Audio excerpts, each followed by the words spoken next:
Ngosi ngirecognize ngoba ngiyangefuna ngenze ntoni. With the mindset to learn. Ungabuza uba ufuna nenze ntoni kanti unengxaki ufuna ufunda. Umuntu onengxaki nofunda ngabuza na uba ufuna nenze ntoni. Sozabuza. Uyabuza ongena ngxaki ufuna ndenze ntoni. Lento uthi mandenze sokwenze. When you enter, you need to change your mindset immediately. You need to change your attitude immediately.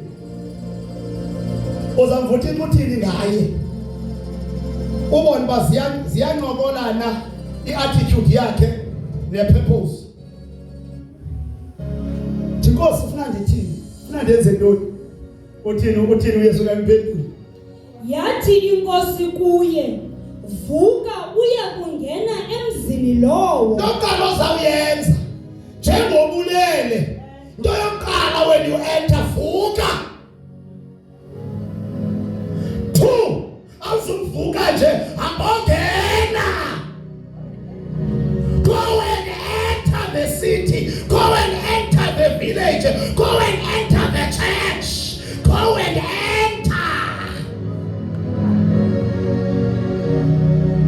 That's why ndibane ngxaki nabantu kuthi bewile.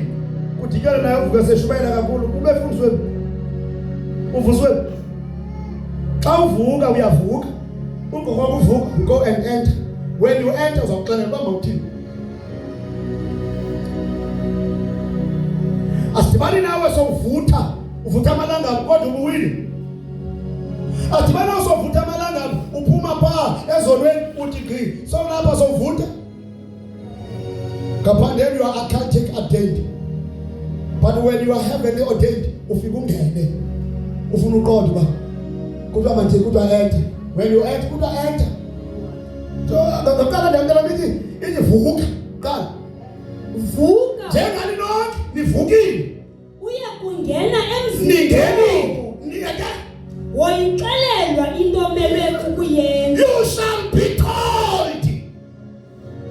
Xa unathi nje unatha ndixelelwa uyaxoka uzawuphoswa yile nto imele ikuncede. Uthi vuka, ungonela uvuka. Go and enter. Ungonela enter. You shall be told. When you are told izinto ongaqhelelanga nazo, ongazaziyo, futhi ongaphiliviyo kuzo. But ingxaki kuba uzawuxelela. Bazintwana mfowethu. Sawuxelela. Njeba siphuma pha esitoteni. La nto sasixelelwa pha sasiyazi. Namhlanje siziqenye ngokudoda bethu. Ngoba la nto sasixelelwa yasenza amadoda nithi. Uba ngabana sasiphikise la nto ethelwa pha yange sasibuye sisengawo amadoda. So into attitude kahle kahle. Mina ngeke. Ngeke mhlanende nizayiva. Nibuze noma buye wembi bohluka intoni saba vuma uxelela. Uma buye kwendwe bonke bambuza wawuthela uzumke emzini saba vuma uxelela. Befuna ukuthatha kuthetha. Ujonge izipaza shop zamaparapara amabandla avukile yagcwele apha wonke abantu abangena Thixo na grace kaThixo. Ubuzo kuthela uThixo engekho saba vuma uxelela kodwa bafuna uxelela abanye bo. That's why kuthiwa vuka, vuthulula, hamba ungena, uzawuxelela ngoba funeke enziwe uPhona, funeke enziwe uSawule ukwenzela uba abeyiphila yothwala izizwe, abeyiphila yothwala intlanga, abeyiphila uba wayengaxelelwanga wayezabathwala njani.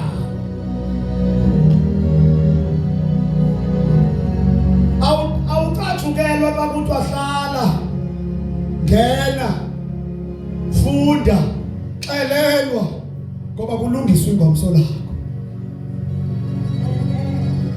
Ngelishwa abantu abazawuxelela apha nabo. Kanti bajonge. Aze napha zonke le nto.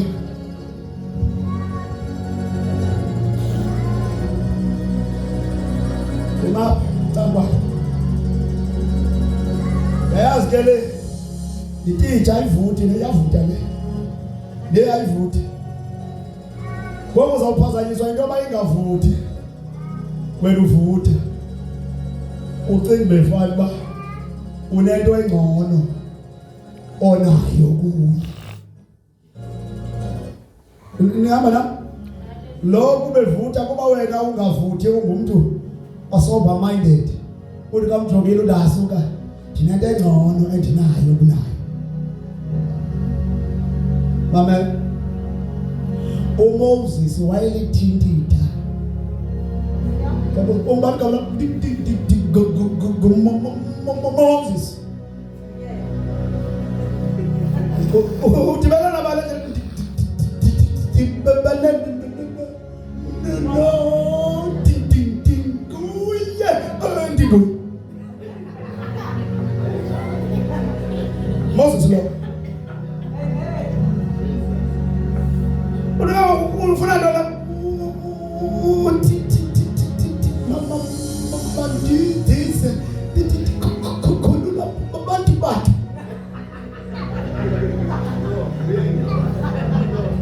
nakuAaron akazi noma ungene njani kula grace akuyo uMoses uthintitha apha kuye ahambo Aaron awuthetha apha athethe hey udibene nathi ungikuye ndiko dibene nathi unyangele uThixo waAbraham dibene nathi ave bemva acinge befana nguye kubizwe akubizwanga yena kubizwe lo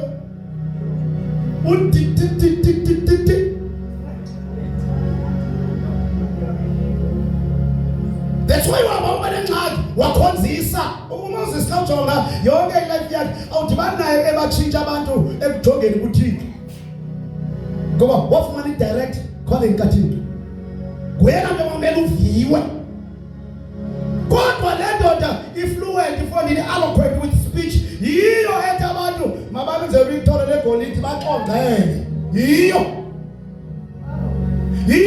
ebethisa udadwayo ngeqhenqe. When you have entered, enter to learn from your Moses. Ngoba akekho uJoshua engekho uMoses. In order for Joshua to tap into his greatness, umela seve uMoses I'm seven, I'm tande, I'm hloniphe, I'm khusele. Uthi kaseyiqonda uAaron kamva ba yenye indoda xa idiniwe leMoses kusiliwe afika acele indoda masiphakamisele izandla zakhe siphakamisele izandla zakhe ngoba kasizibambile izandla zakhe uyoyisa uIsrayeli ubuyekile ngoba umandla bayini umqaphele akekho uTimothy engekho uPaulos ngene kubekho uPaulos noPaulos akakwazi uyofika kwi-greatness engathanga enter khona uHananiya akayo ne-apostle uHananiya was just a believer. He was not a teacher, he was not an apostle, he was not a prophet, he was not anything, but he was a child of God. Walker umpostile ukuloza abangumpostile banyanzeleka thobele yena ngoba unento ayaziyo lo angayaziyo, unento adlule kuyo lo angadlulanga yena, unento ayiphethisweyo lo nguThixo for lona. Nisekhona ama-offspring uba ufuna ubone una ngxaki ikhoyo emhlabeni nalapha eKapa yi-lack of submission.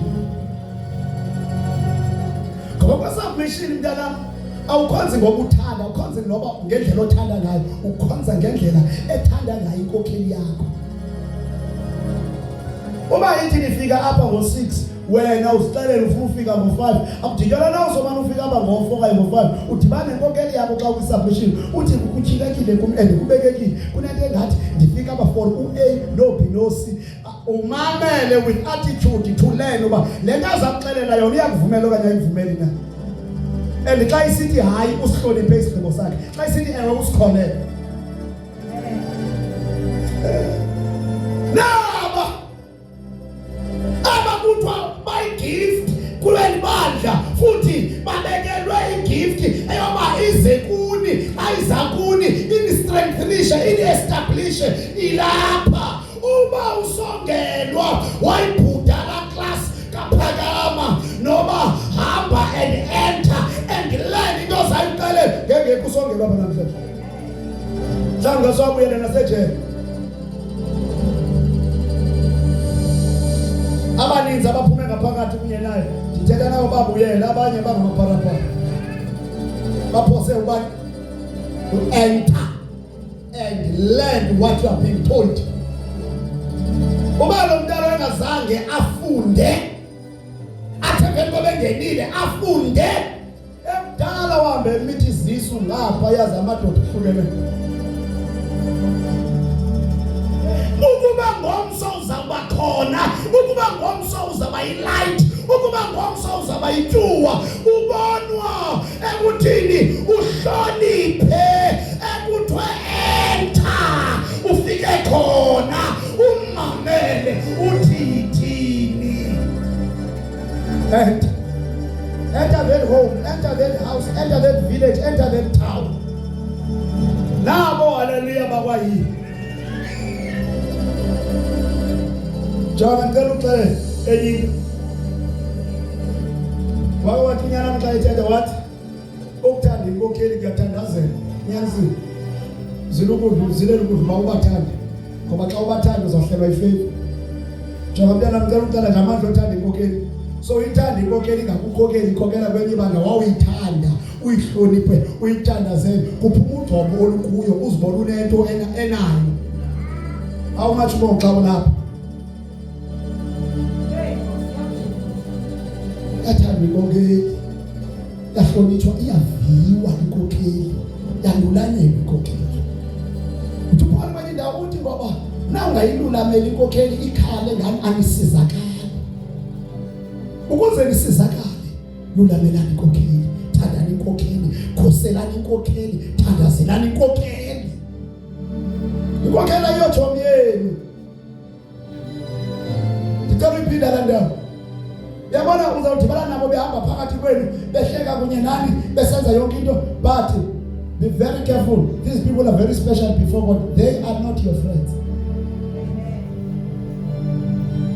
they are your leaders they are your parents in the Lord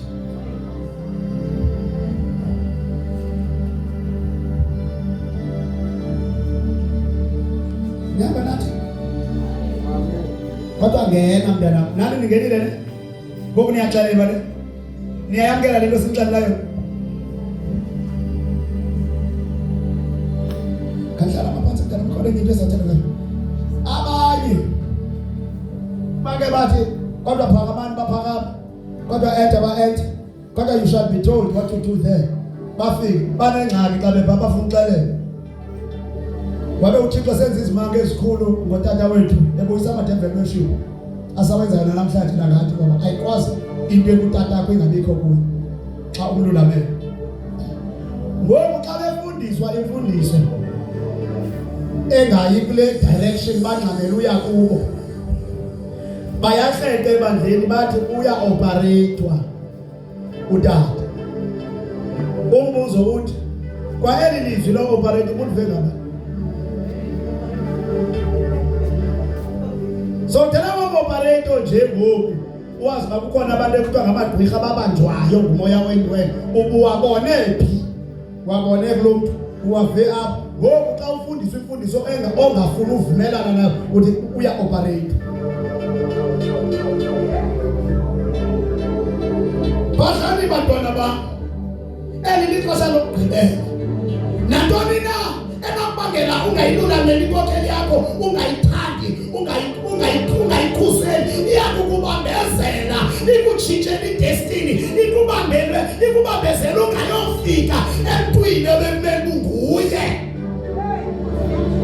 Kafunde ke mntana mlandawo ithi uzawuxelelwa phaya wawufika.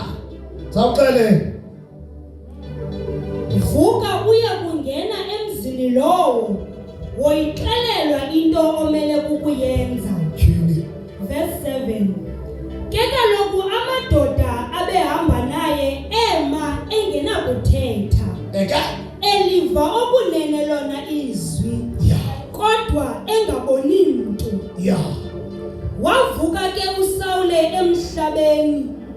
Wathi akuvulwa amehlo akhe akabona mntu.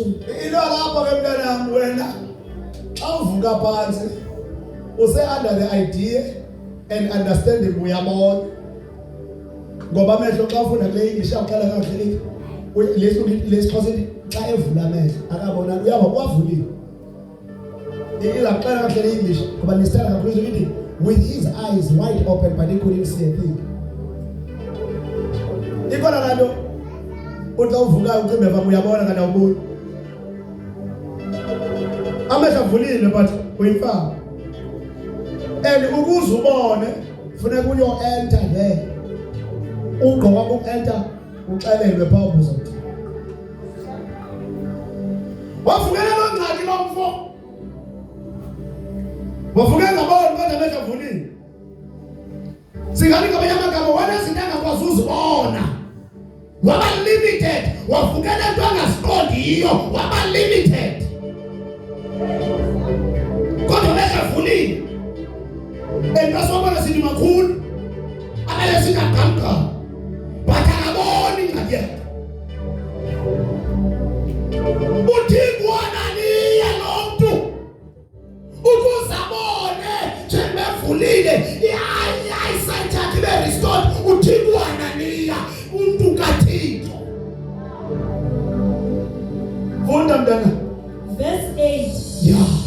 Wavuka ke uSawule emhlabeni wathi akuvula amehlo akhe akabona lutho. Bamhola ke ngesandla baza kumngenisa eDamasko. Waye emihla mithathu engaboni. Engadli, engaseli nokusela. Yini madoda. Ke kaloku bekukho umfundi uthile eDamasko. Ngubani umfundi ba? Ugama linguHananiya. Umfundi umzalwane akabahlali akuna kukho apostle there akuna kukho teacher akuna kukho prophet akuna kukho dynamic preacher a pastor no a teacher kodwa kukho umfundi hlemba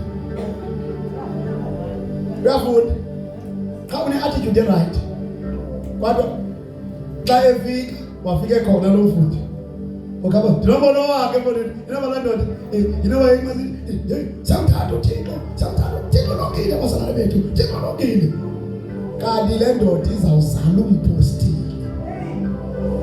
umuntu wezizwe. Wafika umfundi bafike khona kafunde untanga ngobe efike bekhona lo mfundi osafundayo cha uyibambile submission ufundisekile lo mfundi. Yathi inkosi kuye embonweni, Hananiya, utheke yena ndilapha Nkosi. Idifference yalo mfundi unonxumelelwano noThixo. Umnikazi womntu ilungu ukusondela ebantwini abangenanxumelelwano noThixo. Ngenxa yestature nestatus uhlale kubo kanti abaviwa nguThixo.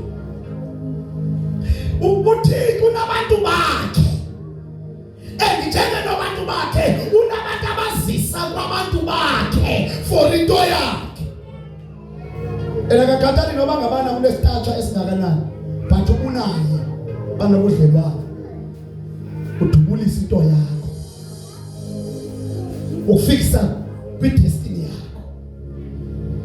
Ngoku lo uyathola Hananiya ndinomntu umba lo muntu wenzani mntana? Ithe ke inkosi kuye, phakama uye esitratweni ekuthiwa sesithetye, ubuzise endlini kaYuda umntu ogama linguSawule waseThaso, kuba nanko ethandaza. Waye ebone embonweni indoda egama linguHananiya ingena, ibeka isandla phezu kwakhe, ukuze abuye abone. Uphendule ke uHananiya wathi, Nkosi, ndivile kwabaninzi ngale ndoda, ukuba zinkulu kwazo izinto ezimbi ezenze kwabangcwele bakho eYerusalemu.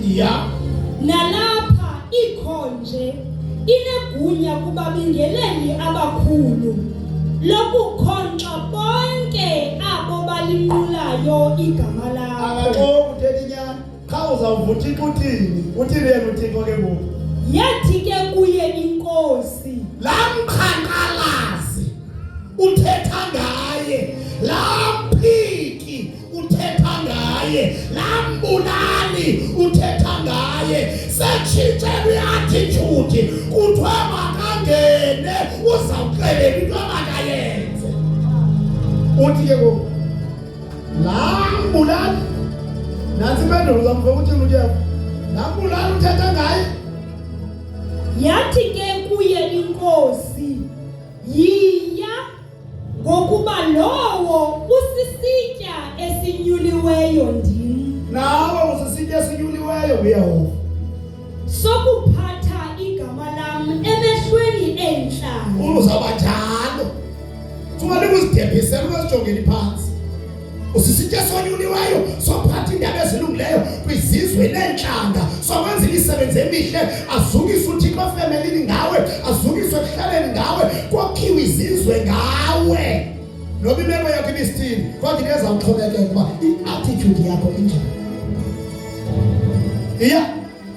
Nokumkani kwanonyana bakaSirayeli, kuba mna ndiyakumbonisa ukuba zinkulu kwezinto ezinzima amelwe kukuziva ngenxa yegama lakho. Kapho ke mntanam, uzosifundela endlini. Xa ufundayo endlini uzawufika kuthiwa xa engena ke ngoku uHananiya kulaa ndawo inole ndoda inoSawule, ufika setshintsha attitude naye, uthi Sawule mzalwane wam, inkosi ibonakele kum, ebonakele kuwe usendleleni eDamasko, ithi mandize ndizobeka izandla phezu kwakho ubuye ubone. Kodwa walulama ngoba bekuthiwe uzayixelelwa. Walulama. Wengasifuna usibona isandla. Ucima wena usifuna uSawule isandla sendoda phezu kwakhe ekubeni wayengafuna uva unendoda ethetha ngoYesu. Walulama, yafika yasibeka laa ndoda isandla, yathi ithi inkosi buye ubone mzalwana wam, kuthiwa kwakuyiziskeyili there and there, kwaqala ntoni i-destiny yakhe yaqala, kuthiwa wahlala naye for several days. It is for some time. Ndixelele ke, nifundile mos. What is the meaning of several days? How many days is that? What is the meaning of some time? How many days is that? Exactly.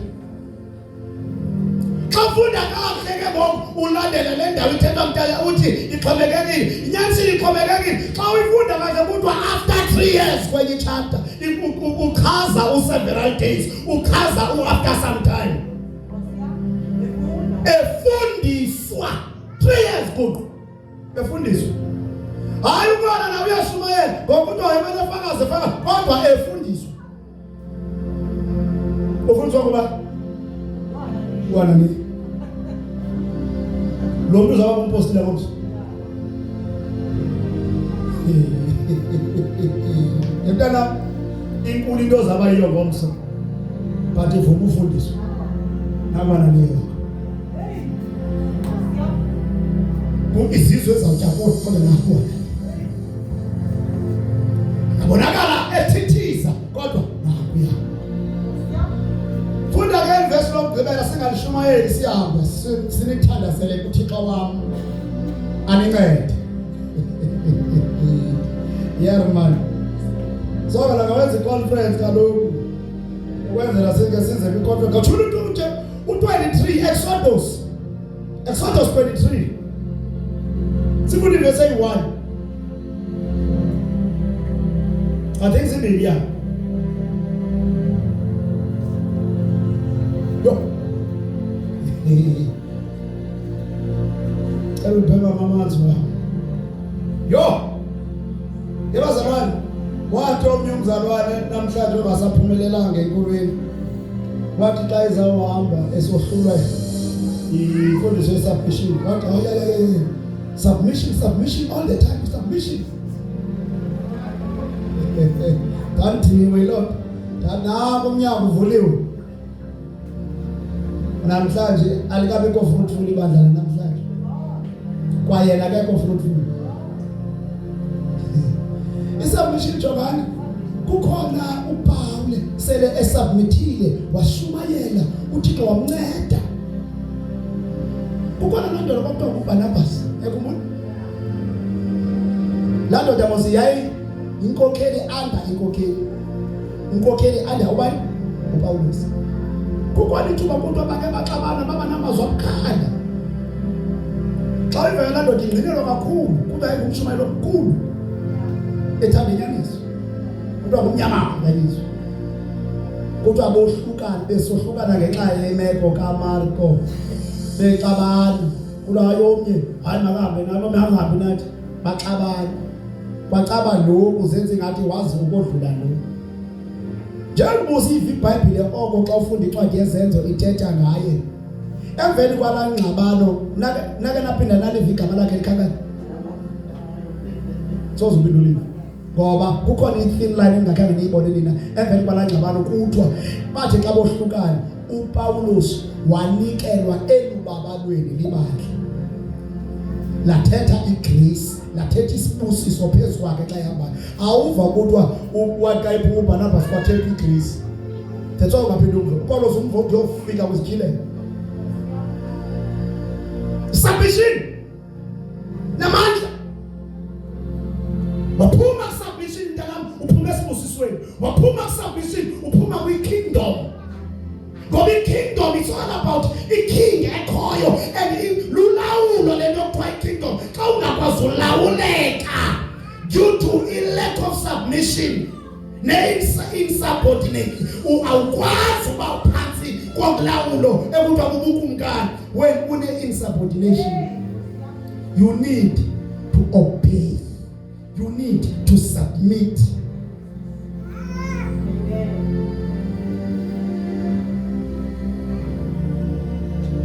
Awufundeke nanifundi libe ngoBarnabas nigqame ixesha. Funa nto ngoPaulus. Nigqime naphakathi. Funda mntana verse 23. Sivale ke.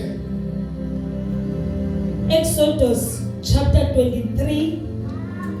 Chapter 23, yes, verse 20. Verse 20. Yes. Verse 20. Uyabona ndithuma isithunywa phambi kwakho ukuba sikugcine endleleni. Sikufikise endaweni endiyilungisileyo. Emzalwane wami. Ndithuma abantu Isithunywa. sesikabani esathunywa. Sesikabani.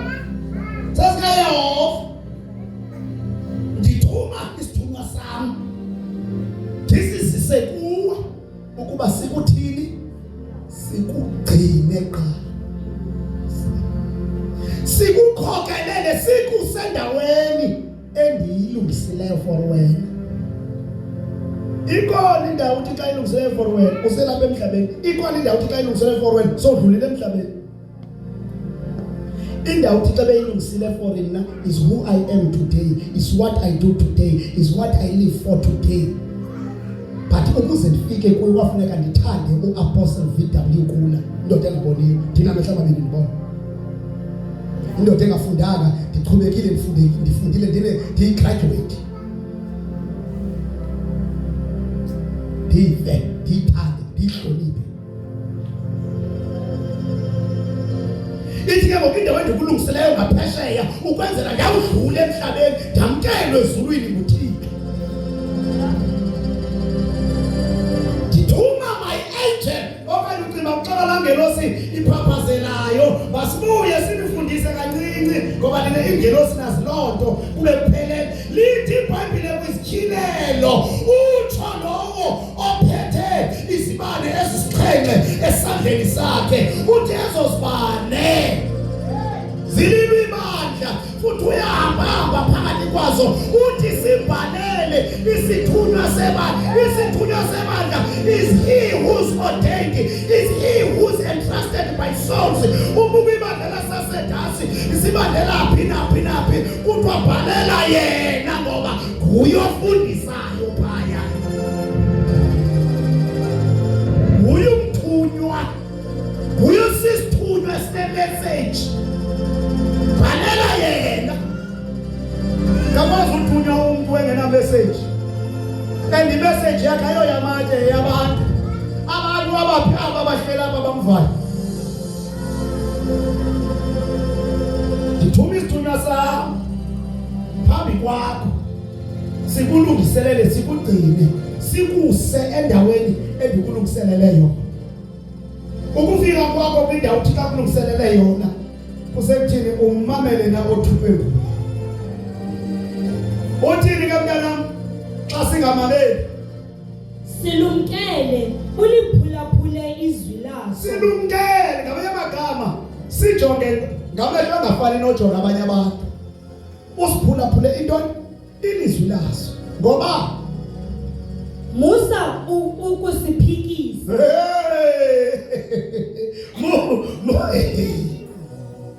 Ngivani ngixele ngomso nizaphuma abantu bezinkokheli. Nizaba zinkokheli ezixhase ezinkokheli. Ilizwi leli lingake lingene bayageyisa inkokheli. Ngicela lingaze izwi lenu libe against inkokheli yenu. Ngicela zilumkele ungasiphikisi.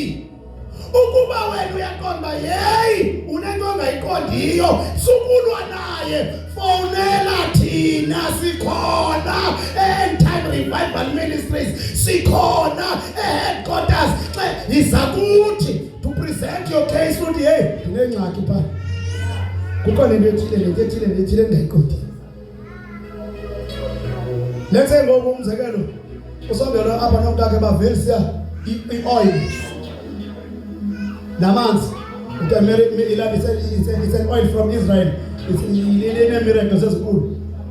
Nama-apile nento xa bezivelisa apha alinawumapha ninani ilungelo laloo nitreat usongela. Ayitshintshi inkokheli yenu le banobiza uDavide imeko uThixo ushiye uSawule, wamshiya uSawule wakhonga uDavide. Ngoba uSawule unikelwe esandleni sikaDavide, itheni indoda mbambe umbulale ngoba uYehova unikela utshaba lwakho esandleni sakho. Kuthiwa xa eqala uzazi uzawuphakamisa ikrele uDavide wastrayikwa ngumoya oyingcwele enhliziyweni. Wathetha ilanguage umaqelo wathi akekho phakamisa isandla sakhe phezu komgcotsho wamabuya bemsulu. Phofu lo kuthethwa ngaye ushiwe uThixo. Wayekade noThixo akanaye. Unemoya yemilozi ekuthi uDavide afika bethi ikhipho njengalabafazi ashiyo moya yemilozi. So wena unalo ilungelo lophakama ukuthi awutophikisa lento lo moya ukhona esibozweni tophikisa la nibithunyela ngana bizi inkokheli yakho uyibuze. Ugqiba kwakho ubaba awonelanga uthi hayi ngibheke ekhaya ekhulu sizaba khona sizoyiqondisa. Uba nguye ophazamileyo simlungise, uba nguwe ongaqondiyo siqondise. Amen. Ungasiphikisi zilumkele ngokulinga usiphikisi ngoba asikuluxelela ukreko lwakho. Uthi uThixo ngomlomo kaYesu, ngomlomo kaPawulos uthi uYesu waphefumulela abefundi bakhe wathi yamkelana umoya wami namkela uxolo lwami. Uthi ozono nizixoleleyo bazixolelwe, abazono ningazixolelanga zibanjiwe. Lwela ukonelisa inkokheli yakho. Kaniphakameni mangenyawo. Zilumkele.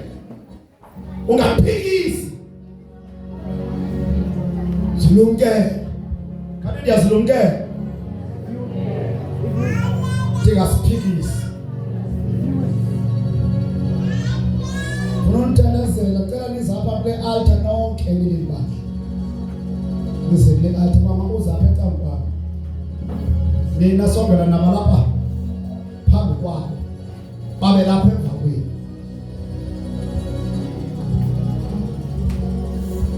Uyabona anda liya